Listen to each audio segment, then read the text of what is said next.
The U.S. team, we got one game under our belts against Italy, right? This is the stiffest competition. They're laying it out all on the field. But I think up to this point in time, we're looking at these women as players, right? But off the field, they're just these young women. Half of them just got their passports, right? They're having the time of their life. It's half business trip, half spring break, 1985 Italian version. Come on. Erin, you know what girls do at discotheques? You dance and you drink. And you're like, oh my God, it's all free, you know? You know, it was the happening place where you could go drink, and I guess we must have been drinking for free. We went to that disco party that night. It was out in the country, and it was like the bus parked in a big empty lot, and it was like crazy. It was just a big party. I mean, we were having a ball. No wonder we all went, you know?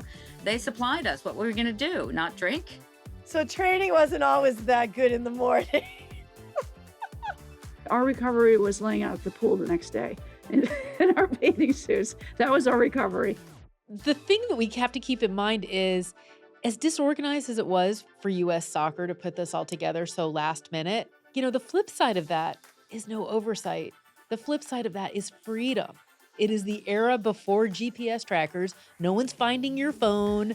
No one's got your location data. And the world is your oyster, and nobody knows where you are after the game's over. They were having the time of their lives. Going to discos, have so much fun, and I love that for them. And all of that bonding, all of that joy is what carried them into Game 2 against Denmark. I'm Erin Foley. And I'm Jane McManus. From Storied Sports and Adidas, this is Origin Story, The 85ers, Episode 5, Italian Lessons. So obviously a lot of fun is happening off the field, but it's game time. It's Game 2 against Denmark, a European powerhouse. So everybody's focused, everybody's ready. They're gathered on the sideline, about to take the field, when something magical happens in the pregame huddle. No one's quite sure who said it first, but the group had a moment of inspiration. Instead of saying the USA, USA, USA, we would go OOSA, OOSA, OOSA, ah, and everybody having our hands in. OOSA, OOSA, OOSA, ah. Well, we made it ah, but it was the OOSA cheer. So it was OOSA, OOSA. So in Game 1, their cheer had simply been USA, USA, USA. How long do you think it took them to come up with that? Oh, probably weeks. But in this moment, they tweaked it to align with the chant the Italian fans used to cheer them on in Game 1. It felt like the perfect partnership with the Italians, you know, with the Italian fans. You know, you got the Italians there doing this for the Americans, and I think that's why we had to own it. So it's OOSA, OOSA, OOSA, ah. And the ah is just kind of like, we're going to crush you. We're the USA, and we're going to step on this field, and we're going to take it to you. They're creating the ethos of the national team in that moment. It's the DNA of this team in a sound. And when they took the field against Denmark, nobody was more excited than Michelle Akers. I was so happy to be in the lineup the next game, which was, you know, a day and a half later. So super happy to give Kim's camera back. As for what she was trying to accomplish out there, what her mindset was? Oh my God, just play as hard as you can, run as fast as you can, never stop, try to score. Like you're almost playing out of your mind. I was playing out of my mind, trying to play with the people I had grown up playing against. So part of the challenge was playing not just people who were rivals, but also people you idolized, like Sharon McMurtry. She was a hero to so many of these women, and Michelle talked about being in awe of her. I remember watching her like sky, like to do these head balls and just being like, oh my God, look at her. And just the way she handled the ball and was like so calm under pressure. She's also got Linda Gancitano out there, her teammate from Central Florida. But even that was a little complicated. Michelle had just finished up her freshman year, and she still was trying to figure out where she fit on that team. I had just played my freshman year there, thinking I was going to get cut the whole time, thinking, oh my God, I'm going to get cut. Oh no, I'm going to get cut. So this is how I lived in my head Part of it is just being in that like deer in the headlights, kill everyone in my way, win the game so I can stay on the team mode. The motivation was to win, and the motivation was to not get cut. To win and don't get cut and do good like for my team. Honestly, Jade, I can't believe that Michelle Akers, the Michelle Akers, ever thought she was going to get cut from anything. Such a competitive mindset. You're always fighting for a spot, even in your own head. But no matter what was going on in the players' heads or what the team dynamics were, everyone had to band together to take on a tough Danish squad. I remember Denmark being tough as shit and just like hard physically and so good, so good. They just played so different than what I was used to, which Americans were more scrappy and the other teams were more strategic in their physical, beating the shit out of you mode. And then they were better on the ball as a team. There was this whole mode of God help us and kill everyone. And I'm so happy to be here. Oh my God, Sharon's doing an amazing header. that is the Michelle Akers mentality in those first couple games playing with the US. But that thing she said about trying to kill everyone, that really struck me. Like, what did she mean by that? Do you remember any specifics where you're destroying people out there? Have you ever seen me play? It pretty much didn't change my whole career. It just means, how dare you come in my space? Don't ever come back or you'll pay. And so I ended up paying a few times myself, but mostly it's tackling really hard. As that young kid, I was like a tornado, just get out of the way. I'm a train and a tornado. And if you want to challenge me, just try it. So having Michelle back on the field was huge, but the athletic trainer Kim Favorite, who traveled with the team to Italy, recalls Michelle always getting targeted throughout the tournament. Michelle got the brunt of it when she finally did play. She was a target, and she was a real trooper because I can remember running out of athletic tape and trying to wrap her shoulder with an ace bandage with little pieces of white tape to hold it together. And, she never complained. But against Denmark, Jane, it was all hands on deck. I mean, every player needed to dig deep to keep up with such a talented team. They have supreme fitness, so we had to contend with their running so they can run forever. One gal tried to wipe me out. It was pretty funny. She was bigger than me. She was going to just lay me out, and I spun the other way, and it was funny. I mean, after the game, we laughed. I gave her my shoes. She gave me her shirt. I had it for years. I feel like we finally, as the U.S., had some rhythm. Emily got the ball and was able to have a little bit more control. And then Akers was just like, she took the field and had something to prove. Having Michelle and Emily back on the field made a huge impact in the game, although Michelle's teammates have to jog her memory on some of the details. They said, yeah, Michelle, you scored the first goal, which for so long, I didn't know I scored the first goal because I didn't remember. They were like, yeah, Michelle, you did, and Emily assisted you. Emily had a clearer memory of what happened on the field that night. She not only assisted Michelle, but she scored a goal of her own, and when I asked her about it, she had a visceral response. I felt vindicated. They put me on left outside midfield, and I'm slow as molasses. I don't really belong on the outside. You need those wings attacking. I didn't score goals except with my head. Give me a header, I'll win it. So I did feel vindicated, and even more so for having scored and assisted the first 2 goals. She's saying Mike Ryan didn't have her in the right spot, but she found a way to score anyway. And I love how Emily is still so fired up about this moment 40 years later. I mean, her passion and competitiveness for the game has not wavered. And according to Kathy Ridgewell, another forward, those goals really gave them a boost of confidence. I just remember being super excited about, we got a goal. That's awesome, right? Because, it changes the mentality of the team. We can do this, right? Yet Tucka Healy, a forward, is still haunted by what might have been in this game. My biggest nightmare, the goal I should have scored. because it was something I had been practicing and it worked, and I chested it over, and here's the goal and here's the ball, and I kicked it to the side. I think I was so shocked. Like, oh, something you practiced and it worked, and then I didn't finish it. We knew we could stay with the teams because we'd already stayed with Italy. And I think with the Danish game, it was the same thing. It could have gone either way. So again, for us being the ragtag team, right, from the States that just showed up with no preparation, I still feel like we were sort of surprising people who were watching over there. It gave us some breathing room. I feel like we finally felt like that was good. Like we came back from being down, getting beat by Italy, to holding our own on the field with Denmark.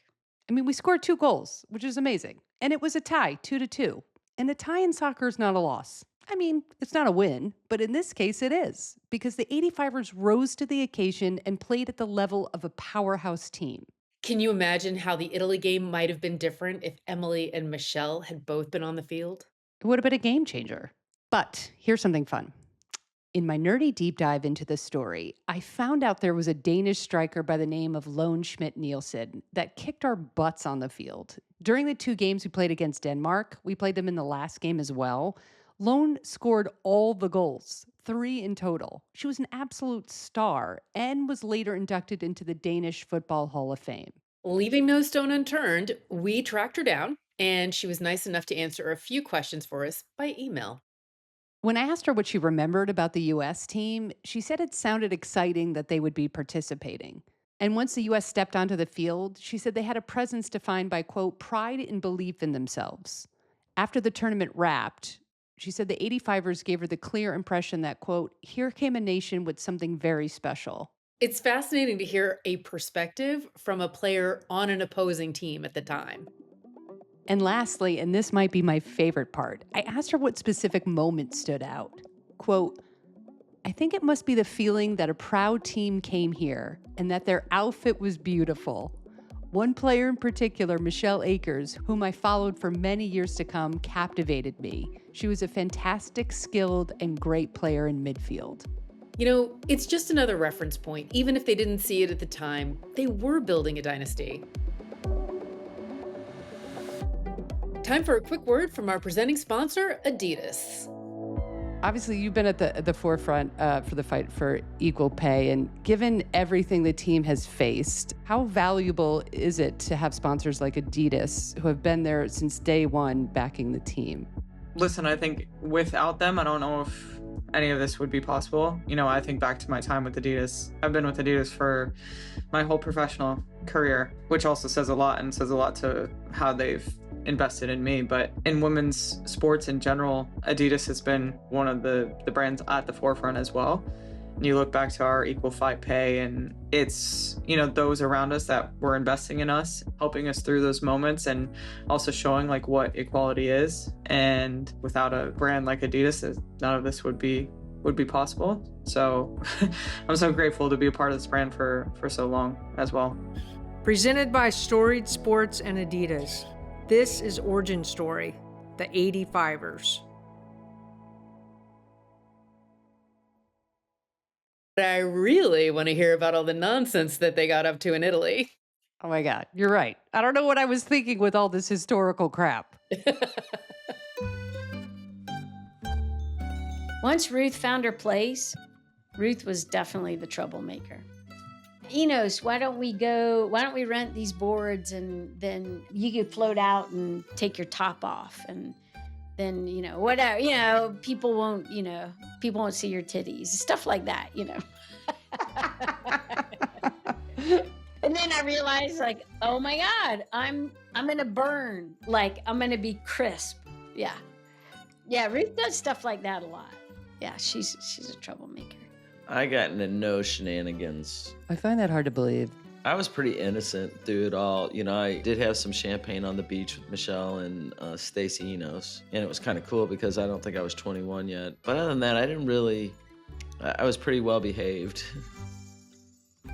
Windsurfing, you could rent the windsurf thing, and I had never done it before, and I ended up like a mile down the beach because I didn't get taught how to turn around. So I just had to abandon my thing down there and walk back. You know, we're more modest than they are with, you know, beach attire. And so we had our bathing suits on and they'd go, Americano, and had to say yes because, you know, we had our tops on.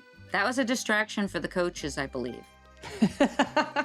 You know, they would sit us down and they'd be facing out and watching the topless ladies come by.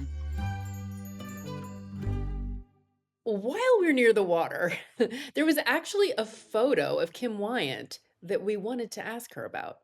Is it me and Tuka hanging out by the pool? Yeah. So let me paint you a picture, Erin. The photo is Kim Wyant in a bikini looking absolutely glorious. She's on a lounger next to Tuka, who is covering up and smiling while Chuck Blazer, again, the administrative representative from US Soccer, hovers over them in a pair of red swimming trunks. Erin, this does not look like a business trip. It really doesn't. I have to say that. I mean, it looks like a business trip that I would enjoy, but maybe not that completely appropriate. So you can see we're having a good time, enjoying the vacation. I don't right now remember being at the pool, but that picture proves that I was at the pool.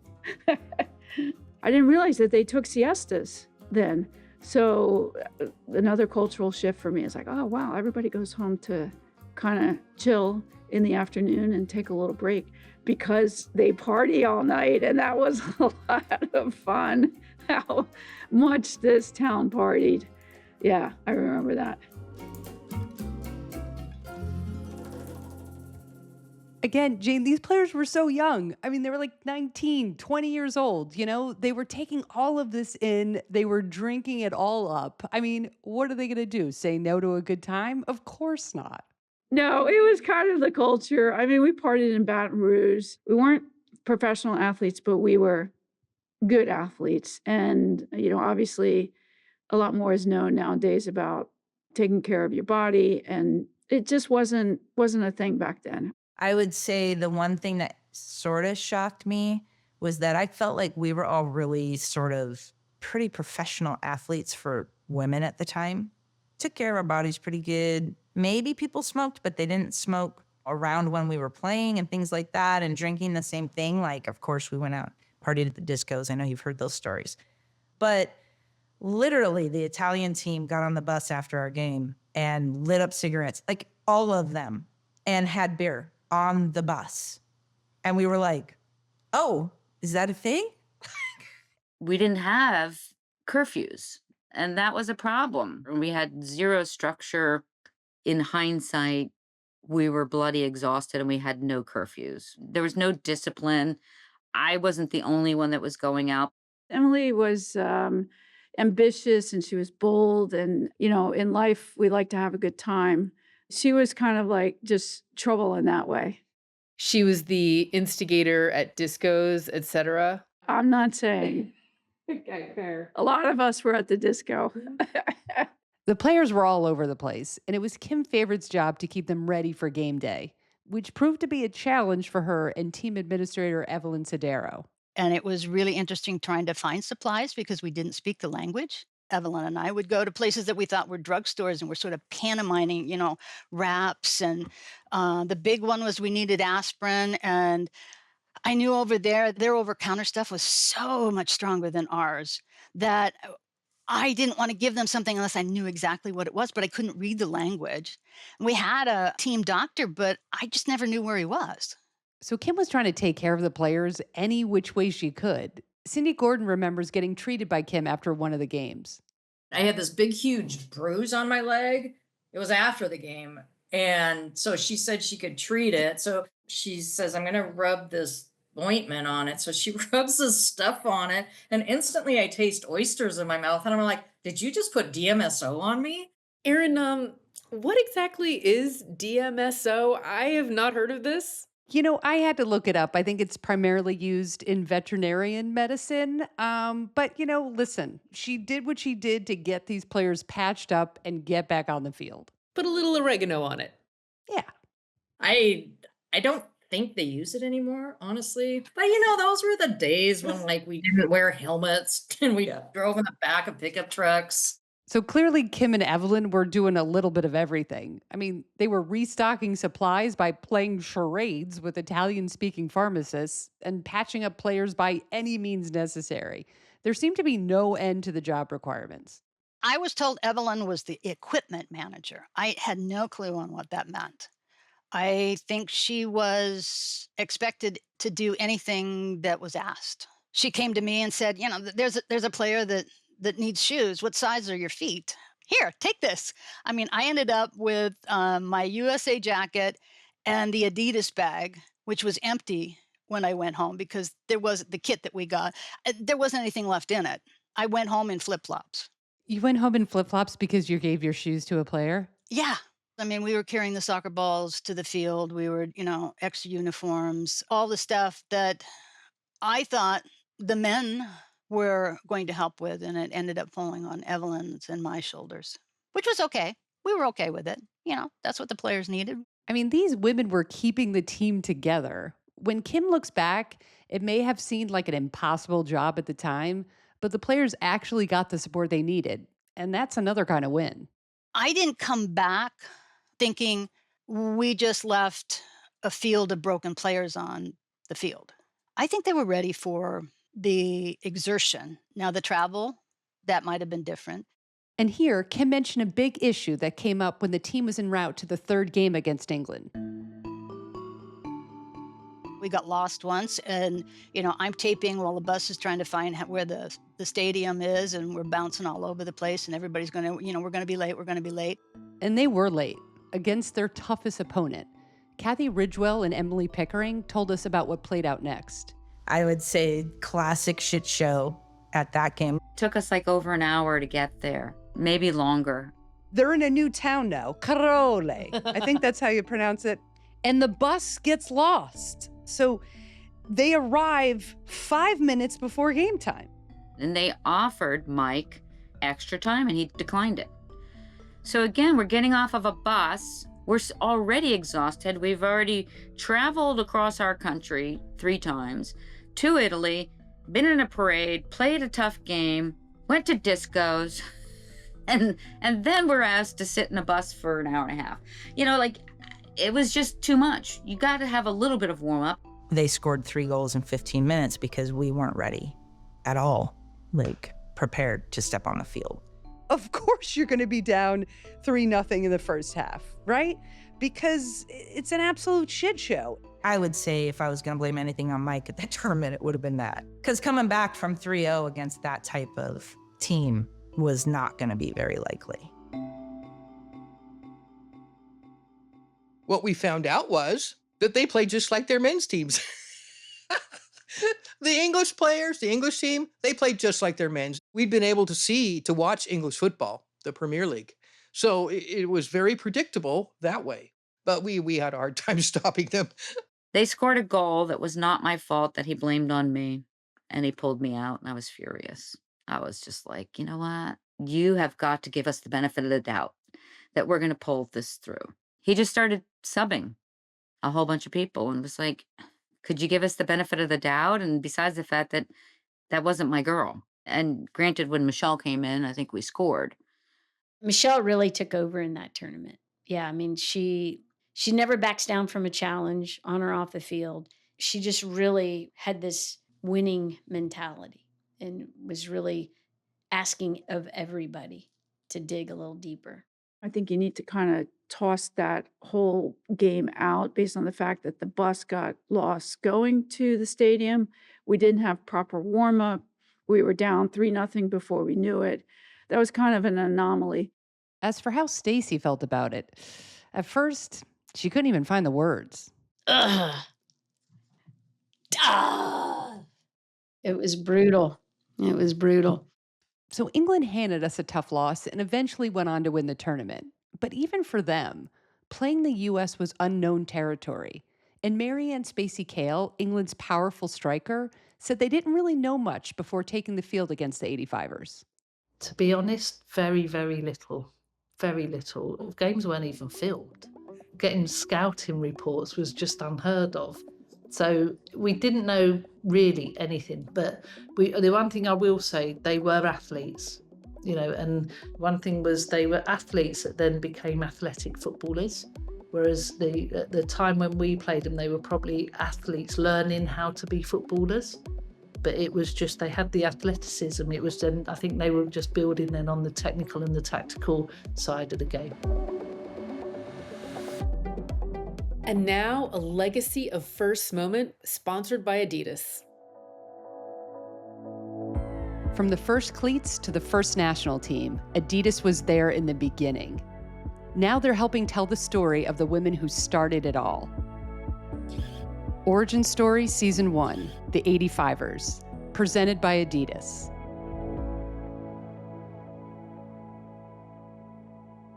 The 3-1 loss to England was followed by the third-place game against Denmark the very next day. We knew we could handle Denmark because we tied them before. We knew them a little bit. And, it was important for us to go out and just do what we could to win, to come away with a win. We didn't, but we did our best. Unfortunately, a lot of the players don't recall the specifics of the game, but that loss to Denmark, that was it. I mean, that was the end of the tournament for the 85ers. Yeah, that was a tough way to go out. I was not used to losing. So that was something that was definitely disappointed because I played on a good college team. We'd gone to the NCAA championship. I was just not used to losing. And the fact that we didn't win a game was disappointing. We were competitive in every single match that we played, but it was definitely a higher level. It was higher level players. The game was harder, but there was, for me as the goalkeeper, it was nothing out of the ordinary. I had already seen, these types of situations in games that I had played among American players. So it wasn't anything like, wow, I've never seen this player. She's so fast, or she's so tall, or she's so this. It was just the fact that we were a new team. We were thrown together, but no one felt like wiped off the mat or like, oh my God, we're so far behind here.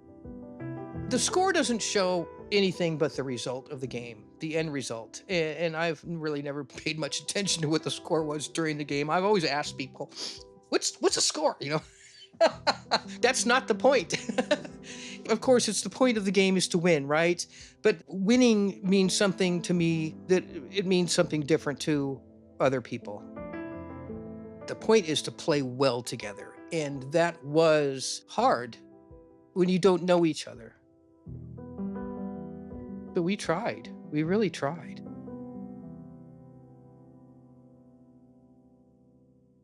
Erin, there's something I think we need to get at. Taking a look at this photograph that's being projected behind us for our listeners at home, this brings up on a point, which is like, there are not a lot of photos of this team, despite the fact that Michelle Akers was co-opted as team photographer for game one. Honestly, like, that is where a lot of the photos that we've looked at have come from, is from that camera and from what she did that day. But, it's been really hard to find archival footage. Or what did you find out while you were researching the story? People really weren't interested in women's soccer back then. Yeah, it was really frustrating. I thought, wow, my God, there's going to be game tape and, back and forth with every outlet in Italy that you could possibly imagine. No one's got game footage. I hope at some point this is unearthed, but we could not get footage. Given how much fun this tournament was, it's a shame we don't have more video. And no one was posting to Instagram or TikTok. Yeah, it's a definite bummer for the purposes of this podcast, but I'm sure they're kind of relieved that social media wasn't happening back then. I mean, I think they can go to bed easy knowing that whatever happened in Jesolo stayed in Jesolo. But as we bring this tournament to a close, there's one thing I want to end on, and it comes from Denise Boyer.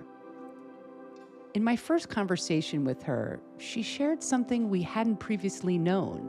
Back when she first came into the world, she was born prematurely. When I was born, I was less than 2 pounds, and I should not have survived. I was in the hospital for 6 months. I don't know why, but I was delivered at a Catholic hospital, and the nuns took care of me for 6 months and prayed over me. And I think God sent me soccer. Yeah. And the dads that were my coaches and the sisters that were on my team. Am I crying? Of course I am. But there's another piece to this story. When we did a follow-up interview, we learned that after the Denmark game, there was one more surprise waiting for Denise. We went to the discotheque. We walked in, and they're playing Bruce Springsteen, which was awesome, and just blaring. And we're kind of like really excited because we played great. We really, really did play great. And then we're dancing and stuff. And then all of a sudden, someone called me over and handed me this plaque and flowers and took a picture of me, and that was it. That was it. I didn't even know what the plaque said. I just put it in my suitcase, and I started dancing some more with everyone out on the floor. The plaque was written in Italian, and she had no idea what it said, but she held onto it as a memento of the trip. It sat in her house for nearly 4 decades, until a couple of years ago, when she pulled it out. So then I got it translated. There it was. Denise realized at that moment she had achieved something kind of unfathomable given her start in life, because the plaque read, "Player of the Game." You hear now, oh, Lynn Williams, player of the game, or, Alex Morgan, player of the game. And there was only one player of the game that year for the United States. And I didn't hear of it being something they did every game, and I didn't care. I just was playing soccer. But now it's like, wow. For Denise and her teammates, it would take decades to translate what they'd actually done. Not only for themselves, but also for everyone around them.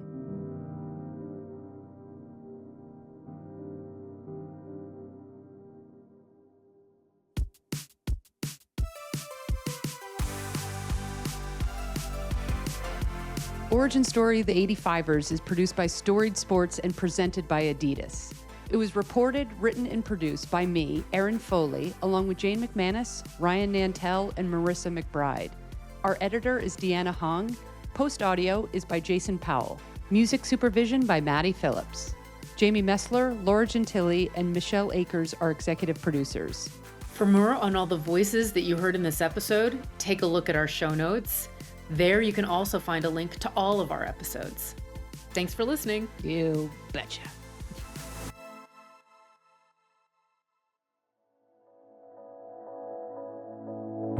No funding, no spotlight, just raw talent and Adidas on their backs.